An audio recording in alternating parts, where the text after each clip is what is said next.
in military history. They're military assets, retired Air Force Colonel and author of Doom 43, Trey Morris. Thank you so much for joining us. Happy 4th. Hey, good morning, and thank you for having me on the show. So tell us a little bit more. I know we're dealing with a little bit of a delay here, so I'll get right to it with you. This is a once-in-a-generation gathering that we're talking about here. How does this show of force, with some 30-plus warships and military flyovers, look on a global stage? Oh, absolutely. And you already framed up the warships from our legacy tall ships to the gray hulls of today are going to be there in the harbor in Hudson Bay soon. But what's surprising to me and really compelling, as you once said, once in a generation, think of 180 aircraft flying over New York City after 10 o'clock. And we've got aircraft from every service component of the U.S., the Navy, the Air Force, the Marines, and the Army, and then international partners. And what's compelling again to me is the amount of coordination. Just think of this, how many aircraft in there. And some of these aircraft have to be reused, if you will, in the Washington, D.C. flyovers this afternoon. So the coordination is just astounding to me if you think about it that way. Yeah. So tell me more about that coordination, if you can, Colonel. An occasion like this at sea and in the air, how do you make sure everything goes off without a hitch? Oh, yeah.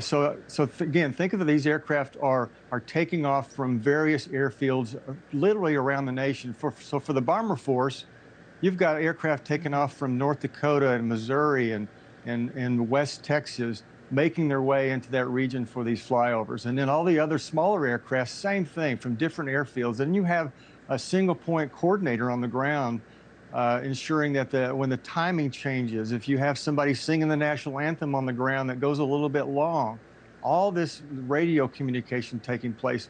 And then you add in the layer of our international partners there with us. I mean, again, this is something that's rarely seen in this case, and I would say even rarely seen in a combat environment.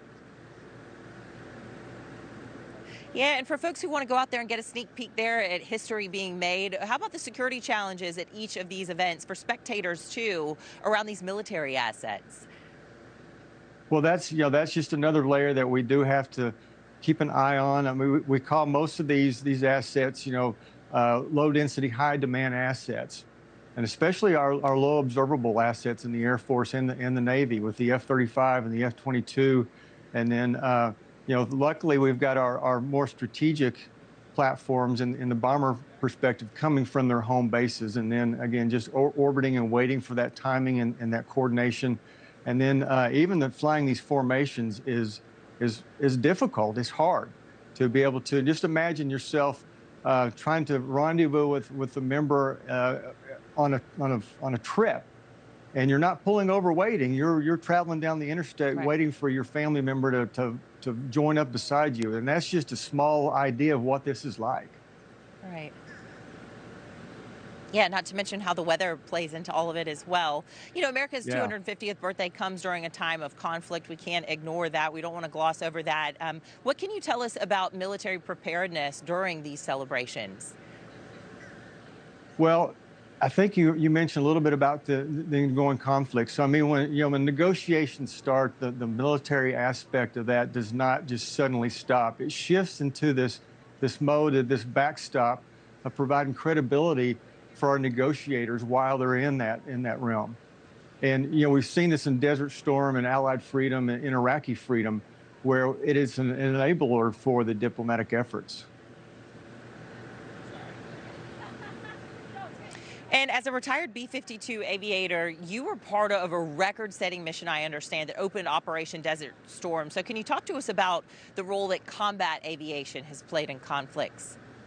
Yeah, so what we enjoy today and how we project power and we use strategic air power really traces its origins all the way back to that mission that you mentioned in Desert Storm 35 years ago. It was the very first groundbreaking mission where we demonstrated that we could fly as a nation, we could fly a nonstop mission from the United States to the area of operations and return safely, striking targets successfully. And that was also the first time we'd ever used GPS in a munition. So it was groundbreaking, and it's really how we fight wars today.